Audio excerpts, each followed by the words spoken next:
Hello दोस्तों, आज हम सुनेंगे मुंशी प्रेमचंद जी की एक प्रसिद्ध कहानी बड़े भाई साहब, जो कि दो भाइयों की एक अनूठी कहानी है। मेरे भाई साहब मुझसे 5 साल बड़े थे, लेकिन केवल 3 दर्जे आगे। उन्होंने भी उसी उम्र में पढ़ना शुरू किया था जब मैंने शुरू किया था, लेकिन तालीम जैसे महत्व के मामले में वह जल्दबाजी से काम लेना पसंद न करते थे। इस भवन की बुनियाद खूब मजबूत डालना चाहते थे, जिस पर आलीशान महल बन सके। 1 साल का काम 2 साल में करते थे, कभी कभी 3 साल भी लग जाते थे। बुनियाद ही पुख्ता न हो तो मकान कैसे पायदार बने। मैं छोटा था, वे बड़े थे। मेरी उम्र 9 साल की थी, वह 14 साल के थे। उन्हें मेरी तंबी और निगरानी का पूरा जन्मसिद्ध अधिकार था, और मेरी शालीनता इसी में थी कि उनके हुक्म को कानून समझूं। वे स्वभाव से बड़े अध्ययनशील थे, हरदम किताब खोले बैठे रहते थे, और शायद दिमाग को आराम देने के लिए कभी कॉपी पर, कभी किताब के हाशियों पर चिड़ियों, कुत्तों, बिल्लियों की तस्वीरें बनाया करते थे। कभी कभी एक ही नाम या शब्द या वाक्य 10-20 बार लिख डालते। कभी एक शेर को बार बार सुंदर अक्षर में नकल करते। कभी ऐसी शब्द रचना करते जिसमें न कोई अर्थ होता न कोई सामंजस्य। मसलन एक बार उनकी कॉपी पर मैंने ये इबारत देखी, स्पेशल, अमीना, भाइयों भाइयों, दरअसल, भाई भाई, राधे श्याम, श्रीयुत राधे श्याम, 1 घंटे तक। इसके बाद एक आदमी का चेहरा बना हुआ था। मैंने चेष्टा की कि इस पहेली का कोई अर्थ निकालूं, लेकिन असफल रहा और उनसे पूछने का साहस न हुआ। वह 9वीं जमात में थे, मैं 5वीं में। उनकी रचनाओं को समझना मेरे लिए छोटा मुँह बड़ी बात थी। मेरा जी पढ़ने में बिल्कुल न लगता था। 1 घंटा भी किताब लेकर बैठना पहाड़ था। मौका पाते ही हॉस्टल से निकलकर मैदान में आ जाता और कभी कंकरियाँ उछालता, कभी कागज़ की तितलियाँ उड़ाता। और कहीं कोई साथी मिल गया तो पूछना ही क्या। कभी चार दीवारी पर चढ़कर नीचे कूद रहे हैं, कभी फाटक पर सवार उसे आगे पीछे चलाते हुए मोटर कार का आनंद उठा रहे हैं। लेकिन कमरे में आते ही भाई साहब का रौद्र रूप देखकर प्राण सूख जाते हैं। उनका पहला सवाल होता है, कहाँ थे? हमेशा यही सवाल इसी ध्वनि में पूछा जाता था, और इसका जवाब मेरे पास मौन था। न जाने मुंह से यह बात क्यों न निकलती कि जरा बाहर खेल रहा था।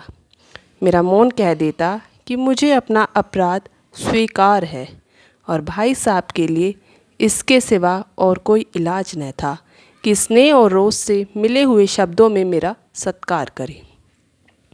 इस तरह अंग्रेजी पढ़ोगे तो ज़िंदगी भर पढ़ते रहोगे और एक हर्फ न आएगा। अंग्रेजी पढ़ना कोई हंसी खेल नहीं है कि जो चाहे पढ़ ले। नहीं, ऐरा गैरा नत्थु गैरा सभी अंग्रेजी की विद्वान हो जाते। यहाँ रात दिन आंखें फोड़नी पड़ती है और खून जलाना पड़ता है, तब कहीं यह विदा आती है। और आती क्या है? हाँ, कहने को आ जाती है। बड़े बड़े विद्वान भी शुद्ध अंग्रेजी नहीं लिख सकते, बोलना तो दूर रहा। और मैं कहता हूँ, तुम कितने घोंगा हो कि मुझे देखकर भी सबक नहीं लेते। मैं कितनी मेहनत करता हूँ, तुम अपनी आँखों देखते हो। अगर नहीं देखते तो यह तुम्हारी आँखों का कसूर है, तुम्हारी बुद्धि का कसूर है। इतने मेले तमाशे होते हैं, मुझे तुमने कभी देखने जाते देखा है? रोज़ ही क्रिकेट और हॉकी मैच होते हैं। मैं पास नहीं फटकता, हमेशा पढ़ता रहता हूँ। उस पर भी एक एक दर्जे में 2-2, 3-3 साल पढ़ा रहता हूँ। फिर तुम कैसे आशा करते हो कि तुम यूँ खेल कूद से वक्त गंवाकर पास हो जाओगे? मुझे तो 2 ही 3 साल लग जाते हैं। तुम उम्र भर इसी दर्जे में पढ़े सड़ते रहोगे। अगर तुम्हें इस तरह उम्र गंवानी है तो बेहतर है घर चले जाओ और मज़े से गुल्ली डंडा खेलो। दादा की गाड़ी को कमाई के रुपए क्यों बर्बाद करते हो? मैं यह लताड़ सुनकर आंसू बहाने लगा। जवाब ही क्या था? अपराध तो मैंने किया, लताड़ कौन सहे। भाई साहब उपदेश की कला में निपुण थे। ऐसी ऐसी लगती बातें कहते, ऐसे ऐसे सूखती बाण चलाते कि मेरे जिगर के टुकड़े टुकड़े हो जाते और हिम्मत छूट जाती। इस तरह जान तोड़कर मेहनत करने की शक्ति मैं अपने में न पाता था और इस निराशा में ज़रा देर के लिए मैं सोचने लगता क्यों ना घर चले जाऊं। जो काम मेरे बूते के बाहर है उसमें हाथ डालकर क्यों अपनी ज़िंदगी ख़राब करूं। मुझे अपना मूर्ख रहना मंजूर था, लेकिन उतनी मेहनत मुझे तो चक्कर आ जाता था। घंटे 2 घंटे बाद निराशा के बादल फट जाते और मैं इरादा करता कि आगे से खूब जी लगाकर पढ़ूंगा। चटपट एक टाइम टेबल बना डालता, बिना पहले से नक्शा बनाए, बिना कोई स्कीम तैयार किए काम कैसे शुरू करूं। टाइम टेबल में खेल कूद की मत बिल्कुल उड़ जाती। प्रातःकाल उठना, 6 बजे मुंह हाथ धो नाश्ता कर पढ़ने बैठना, 6 से 8 तक अंग्रेजी, 8 से 9 तक हिसाब, 9 से 9:30 तक इतिहास, फिर भोजन और स्कूल। 3:30 बजे स्कूल से वापस होकर आधा घंटा आराम, 4 से 5 तक भूगोल, 5 से 6 तक ग्रामर, आधा घंटा हॉस्टल के सामने टहलना, 6:30 से 7 तक अंग्रेजी कॉम्पोजिशन, फिर भोजन करके 8 से 9 तक अनुवाद, 9 से 10 तक हिंदी, 10 से 11 तक विविध विषय, फिर विश्राम। मगर टाइम टेबल बना लेना एक बात है, उस पर अमल करना दूसरी बात है। पहले ही दिन से उसकी अवहेलना शुरू हो जाती। मैदान की वह सुखद हरियाली, हवा के वह हल्के हल्के झोंके, फुटबॉल की उछल कूद, कबड्डी के वह दाव घात, वॉलीबॉल की वह तेज़ी और फुर्ती मुझे अज्ञात और अनिवार्य रूप से खींच ले जाती और वहाँ जाते ही मैं सब कुछ भूल जाता। वह जानलेवा टाइम टेबल, वह आँख फोड़ पुस्तकें किसी की याद न रहती और फिर भाई साहब को नसीहत और फजीयत का अवसर मिल जाता। मैं उनके साए से भागता, उनकी आँखों से दूर रहने की चेष्टा करता। कमरे से इस तरह दबे पाँव आता कि उन्हें खबर न हो। उनकी नज़र मेरी ओर उठी और मेरे प्राण निकले। हमेशा सिर पर एक नंगी तलवार सी लटकती मालूम होती। फिर भी जैसे मौत और विपत्ति के बीच में भी आदमी मोह और माया के बंधन में जकड़ा रहता है। मैं फटकार और घुड़कियाँ खाकर भी खेल कूद का तिरस्कार न कर सकता। सालाना इम्तहान हुआ, भाई साहब फेल हो गए, मैं पास हो गया और दर्जे में प्रथम आ गया। मेरे और उनके बीच केवल 2 साल का अंतर रह गया। जी मैं आया भाई साहब को आड़े हाथ लूँ, आपकी वह घोर तपस्या कहाँ गई? मुझे देखिए, मज़े से खेलता भी रहा और दर्जे में अव्वल भी हूँ। लेकिन वह इतने दुखी और उदास थे कि मुझे उनसे दिली हमदर्दी हुई और उनके घाव पर नमक छिड़कने का विचार ही लज्जास्पद जान पड़ा। हाँ, अब मुझे अपने ऊपर कुछ अभिमान हुआ और सम्मान भी बढ़ा। भाई साहब का वह रोब मुझ पर न रहा। आज़ादी से खेल कूद में शरीक होने लगा, दिल मजबूत था। अगर उन्होंने फिर मेरी फजीयत की तो साफ कह दूंगा, आपने अपना खून जलाकर कौन सा तीर मार डाला। मैं तो खेलते कूदते दर्जे में अव्वल आ गया। जबान से यह हेकड़ी जताने का साहस न होने पर भी मेरे रंग ढंग से साफ जाहिर होता था कि भाई साहब का वह आतंक अब मुझ पर नहीं है। भाई साहब ने इसे भांप लिया। उनकी सहज बुद्धि बड़ी तीव्र थी और एक दिन जब मैं भोर का सारा समय गुल्ली डंडे की भेंट करके ठीक भोजन के समय लौटा तो भाई साहब ने मानो तलवार खींच ली और मुझ पर टूट पड़े। देखता हूँ इस साल पास हो गए हो और दर्जे में अव्वल आ गए तो तुम्हें दिमाग खराब हो गया, मगर भाईजान घमंड तो बड़े बड़े का नहीं रहा। तुम्हारी क्या हस्ती है। इतिहास में रावण का हाल तो पड़ा ही होगा। उसके चरित्र में तुमने कौन सा उपदेश लिया? ये यूं ही पढ़ गए। महज इम्तहान पास करना कोई चीज़ नहीं, असल चीज़ है बुद्धि का विकास। जो कुछ पढ़ो उसका अभिप्राय समझो। रावण भूमंडल का स्वामी था। ऐसे राजाओं को चक्रवर्ती कहते हैं। आजकल अंग्रेज़ों के राज्य का विस्तार बहुत बड़ा हुआ है, पर इन्हें चक्रवर्ती नहीं कह सकते। संसार में अनेकों राष्ट्र अंग्रेज़ों का आधिपत्य स्वीकार नहीं करते, बिल्कुल स्वाधीन है। रावण चक्रवर्ती राजा था। संसार के सभी महीप उसे कर देते, बड़े बड़े देवता उसकी गुलामी करते थे। आग और पानी के देवता भी उसके दास थे। मगर उसका अंत क्या हुआ? घमंड ने उसका नाम निशान तक मिटा दिया। कोई उसे एक चिल्लू पानी देने वाला भी न बचा। आदमी जो कुकर्म चाहे करे पर अभिमान न करे। इतना ही नहीं, अभिमान किया और दीन दुनिया से गया। शैतान का हाल भी पड़ा ही होगा। उसे यह अभिमान हुआ था कि ईश्वर का उससे बढ़कर सच्चा भक्त कोई है ही नहीं। अंत में यह हुआ कि स्वर्ग से नर्क में ढकेल दिया गया। शाही रूम ने भी एक बार अहंकार किया था। भीख मांग मांग कर मर गया। तुमने तो अभी केवल एक दर्जा पास किया है और अभी से तुम्हारा सिर फिर गया। तब तो तुम आगे बढ़ चुके। यह समझ लो कि तुम अपनी मेहनत से नहीं पास हुए। अंधे के हाथ बटेर लग गई। मगर बटेर केवल एक हाथ लग सकती है, बार बार नहीं। कभी गुल्ली डंडे में भी अंधा चोट निशाना पड़ जाता है। उससे कोई सफल खिलाड़ी नहीं हो जाता। सफल खिलाड़ी वह है जिसका कोई निशाना खाली न जाए। मेरे फेल होने पर न जाओ। मेरे दर्जे में आओगे तो दांतों पीसना आ जाएगा। जब अलजबरा और ज्योमेट्री के लोहे के चने चबाने पड़ेंगे और इंग्लिस्तान का इतिहास पढ़ना पड़ेगा। बादशाहों के नाम याद रखना आसान नहीं है। 8 हेनरी ही गुजरे हैं। कौन सा कांड किस हेनरी के समय हुआ, क्या यह याद कर लेना आसान समझते हो? हेनरी 7वें की जगह हेनरी 8वां लिखा और सब नंबर गायब, सफ़ा चट। सिफर भी न मिलेगा, सिफर भी। हो किस ख्याल में? दर्जनों तो जेम्स हुए हैं, दर्जनों विलियम्स और कोड़ियों चार्ल्स। दिमाग चक्कर खाने लगता है।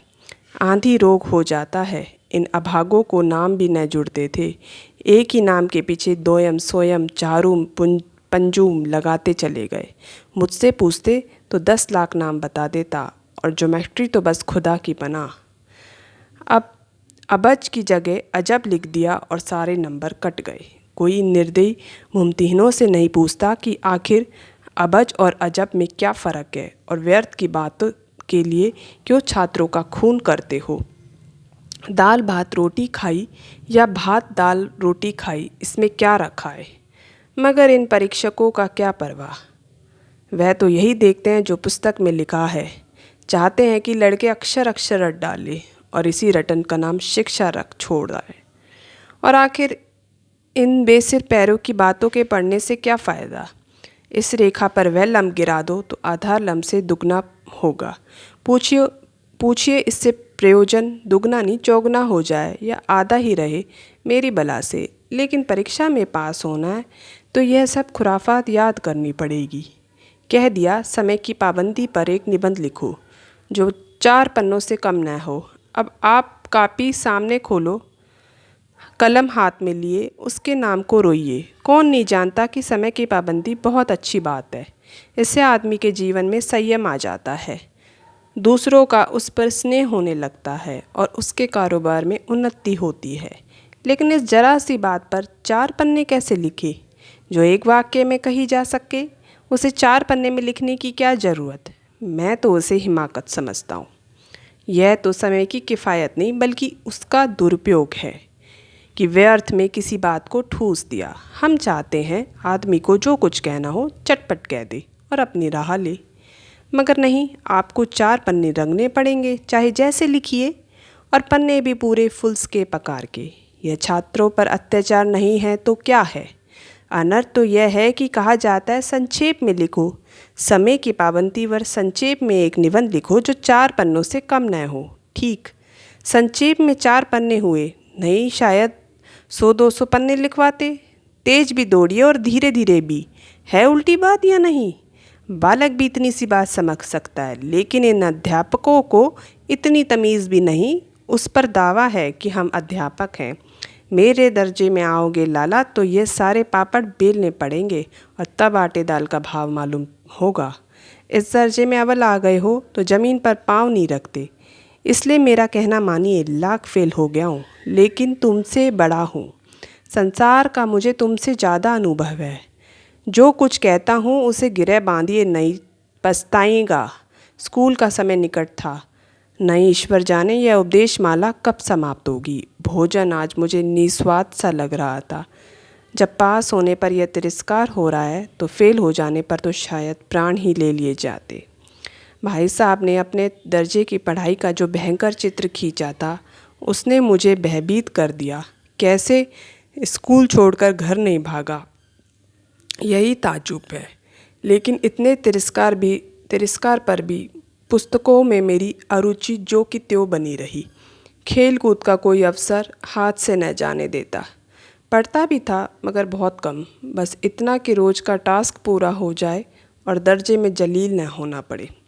अपने ऊपर जो विश्वास पैदा हुआ था वह फिर लुप्त हो गया और फिर चोरों का सा जीवन कटने लगा।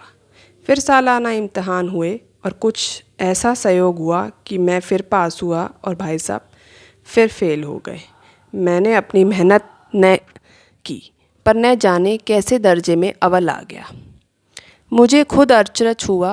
भाई साहब ने प्राण तक परिश्रम किया, कोर्स का एक एक शब्द चाट गए थे। 10 बजे रात तक इधर, 4 बजे भोर से उभर, 6 से 9:30 तक स्कूल जाने के पहले मुद्रा कांतिहीन हो गई थी, मगर बेचारे फेल हो गए। मुझे उन पर दया आती थी। नतीजा सुनाया गया तो वह रो पड़े और मैं भी रोने लगा। अपने पास होने वाली खुशी आधी हो गई। मैं भी फेल हो गया होता तो भाई साहब को इतना दुख न होता, लेकिन विधि की बात कौन टाले। मेरे और भाई साहब के बीच में अब केवल एक दर्जे का अंतर और रह गया। मेरे मन में एक कुटिल भावना उदय हुई कि कहीं भाई साहब 1 साल और फेल हो जाए तो मैं उनके बराबर हो जाऊं, फिर वह किस आधार पर मेरी फजीयत कर सकेंगे। लेकिन मैंने इस कमीने विचार को दिल से बलपूर्वक निकाल डाला। आखिर वह मुझे मेरे हित के विचार से ही तो डांटते हैं। मुझे उस वक्त अप्रिय लगता है अवश्य, मगर यह शायद उनके उपदेशों का ही असर है कि मैं दनादन पास होता जाता हूँ और इतने अच्छे नंबरों से। अब भाई साहब बहुत कुछ नर्म पड़ गए थे। कई बार मुझे डांटने का अवसर पाकर भी उन्होंने धीरज से काम लिया। शायद अब वह खुद समझने लगे थे कि मुझे डांटने का अधिकार उन्हें नहीं रहा, या रहा तो बहुत कम। मेरी स्वच्छंदता भी बढ़ गई। मैं उनकी सहिष्णुता का अनुचित लाभ उठाने लगा। मुझे कुछ ऐसी धारणा हुई कि मैं तो पास ही हो जाऊंगा, पढ़ूं या न पढ़ूं, मेरी तकदीर बलवान है। इसलिए भाई साहब के डर से जो थोड़े बहुत पढ़ लिया करता था वह भी बंद हुआ। मुझे कनकुए उड़ाने का नया शौक़ पैदा हो गया था और अब सारा समय पतंगबाजी की ही भेंट होता था। फिर भी मैं भाई साहब का अदब करता था और उनकी नज़र बचाकर कनकुए उड़ाता था। मांझा देना, कन्ने बांधना, पतंग टूर्नामेंट की तैयारियां आदि समस्याएं अब गुप्तो रूप से हल की जाती थी। भाई साहब को यह संदेह न करने देना चाहता था कि उनका सम्मान और लिहाज मेरी नज़रों से कम हो गया है। एक दिन संध्या समय हॉस्टल से दूर मैं कनकुए लूटने बेताशा दौड़े जा रहा था। आंखें आसमान की ओर थी और मन उस आकाशगामी पथिक की ओर जो मन गति से झूमता पतन की ओर चलता जा रहा था। मानो कोई आत्मा स्वर्ग से निकलकर विरक्त मन से नए संस्कार ग्रहण करने जा रही हो। बालकों की यह एक पूरी सेना लग गई और झाड़दार बांस लिए उनका स्वागत करने को दौड़ी आ रही थी। किसी को अपने आगे पीछे की खबर न थी। सभी मानो उस पतंग के साथ ही आकाश में उड़ रहे थे जहाँ सब कुछ समतल है, न मोटर कारें, न ट्राम, न गाड़ियाँ। सहसा भाई साहब से मेरी मुठभेड़ हो गई और शायद बाजार से लौट रहे थे। उन्होंने वही मेरा हाथ पकड़ लिया और उग्र भाव से बोले, इन बाजारी लौंडों के साथ धेले के कनकुए के लिए दौड़ते तुम्हें शर्म नहीं आती? तुम्हें इसका भी कुछ लिहाज नहीं कि अब नीची जमात में नहीं हो बल्कि 8वीं जमात में आ गए हो और मुझसे केवल 1 दर्जा नीचे हो। आखिर आदमी को कुछ तो अपनी पोजीशन का ख्याल करना चाहिए। एक ज़माना था कि लोग 8वां दर्जा पास करके नायब तहसीलदार हो जाते थे। मैं कितने ही मिडिलचियों को जानता हूँ जो आज अव्वल दर्जे के डिप्टी मजिस्ट्रेट और सुप्रिटेंडेंट हैं। कितने ही 8वीं जमात वाले हमारे लीडर और समाचार पत्रों के संपादक हैं। बड़े बड़े विद्वान उनकी मातहमी में काम करते हैं और तुम उसी 8वें दर्जे में आकर बाजारी लौंडों के साथ कनकुए के लिए दौड़ रहे हो। मुझे तुम्हारी इस कमकली पर दुख होता है। तुम जहीन हो, इसमें शक नहीं, लेकिन वह जहीन किस काम का जो हमारे आत्म गौरव की हत्या कर डाले। तुम अपने दिल में समझते होंगे कि भाई साहब से महज एक दर्जा नीचे हूँ। अब उन्हें मुझको कुछ कहने का हक नहीं है, लेकिन यह तुम्हारी गलती है। मैं तुमसे 5 साल बड़ा हूँ और आज तुम मेरी ही जमात में आ जाओ और परीक्षकों का यही हाल है तो निस्संदेह अगले साल तुम मेरे समकक्ष हो जाओगे और शायद 1 साल बाद तुम मुझसे आगे निकल जाओ। लेकिन मुझ में और तुम में जो 5 साल का अंतर है उसे तुम क्या खुदा भी नहीं मिटा सकता। मैं तुमसे 5 साल बड़ा हूँ और हमेशा रहूँगा। मुझे दुनिया का और ज़िंदगी का जो तजुर्बा है तुम उसकी बराबरी नहीं कर सकते, चाहे तुम MA DPhil और D लिटरेचर ही क्यों ना हो जाओ। समझे, किताब पढ़ने से नहीं आती। हमारी अम्मा ने कोई दर्जा पास नहीं करा और दादा भी शायद 5वीं 6ठी जमात के आगे नहीं गए, लेकिन हम दोनों चाहे सारी दुनिया की विधा पढ़ ले, अम्मा और दादा को हमें समझाने और सुधारने का अधिकार हमेशा रहेगा। केवल इसलिए नहीं कि वे हमारे जन्मदाता हैं, बल्कि इसलिए कि उन्हें दुनिया का हमसे ज़्यादा तजुर्बा है और रहेगा। 8वीं हेनरी में कितने विवाह किए और आकाश में कितने नक्षत्र हैं, यह बात चाहे उन्हें न मालूम हो, लेकिन हजारों ऐसी बातें हैं जिनका ज्ञान उन्हें हमसे और तुमसे ज़्यादा देव न करे। आज मैं बीमार हो जाऊं तो तुम्हारे हाथ पांव फूल जाएंगे। दादा को तार देने के सिवा तुम्हें और कुछ न सूझेगा, लेकिन तुम्हारी जगह पर दादा हो तो किसी को तार न देंगे, न घबराएंगे, न बदवास होंगे। पहले खुद मरज पहचान कर इलाज करेंगे, उसमें सफल न हुए तो किसी डॉक्टर को बुलाएंगे। बीमारी तो खैर बड़ी चीज़ है, हम तुम तो इतना भी नहीं जानते कि महीने भर का खर्च महीने भर कैसे चले। जो कुछ दादा बेचते हैं उसे हम 20-22 तक खर्च कर डालते हैं और पैसे पैसे को मोहताज हो जाते हैं। नाश्ता बंद हो जाता है, धोबी और नाई से मुंह चुराने लगते हैं। लेकिन जितना आज हम और तुम खर्च कर रहे हैं उसके आधे में दादा ने अपनी उम्र का बड़ा भाग इज्जत और नेकनामी के साथ निभाया है और एक कुटुंब का पालन किया है जिससे सब मिलकर 9 आदमी थे। अपने हेडमास्टर साहब ही को देखो, MA हैं कि नहीं, और यहाँ के MA नहीं, ऑक्सफोर्ड के। 1000 रुपये पाते हैं, लेकिन उनके घर इंतजाम कौन करता है? उनकी बूढ़ी माँ। हेडमास्टर साहब की डिग्री यहाँ आकर बेकार हो गई। पहले खुद घर का इंतजाम करते थे, खर्चा पूरा न पड़ता था, कर्जदार रहते थे। जब से उनकी माता जी ने प्रबंध अपने हाथ में लिया है, जैसे घर में लक्ष्मी आ गई है। तो भाईजान, ये गरूर दिल से निकाल डालो कि तुम मेरे समीप आ गए हो और अब स्वतंत्र हो। मेरे देखते तुम बेराह नहीं चल पाओगे। अगर तुम यो न मानोगे तो मैं थप्पड़ दिखाकर इसका प्रयोग भी कर सकता हूँ। मैं जानता हूँ तुम्हें मेरी बात छेर लग रही है। मैं उनकी इस नई युक्ति से नतमस्तक हो गया। मुझे आज सचमुच अपनी लघुता का अनुभव हुआ और भाई साहब के प्रति मेरे मन में श्रद्धा उत्पन्न हुई। मैंने सजल आँखों से कहा, हरगिज नहीं, आप जो कुछ फरमा रहे हैं वह बिल्कुल सच है और आपको कहने का अधिकार है। भाई साहब ने मुझे गले लगा लिया और बोले, मैं कनकुए उड़ाने को मना नहीं करता, मेरा जी भी ललचाता है, लेकिन क्या करूं? खुद बेराह चलूं तो तुम्हारी रक्षा कैसे करूं? यह कर्तव्य भी तो मेरे सिर पर है। सहयोग से उसी वक्त एक कटा हुआ कनकुआ हमारे ऊपर से गुजरा। उसकी डोर लटक रही थी। लड़कों का एक गोल पीछे पीछे दौड़ा चला आता था। भाई साहब लंबे हैं, उछलकर उसकी डोर पकड़ ली और बेतहाशा हॉस्टल की तरफ दौड़े। मैं भी पीछे पीछे दौड़ा।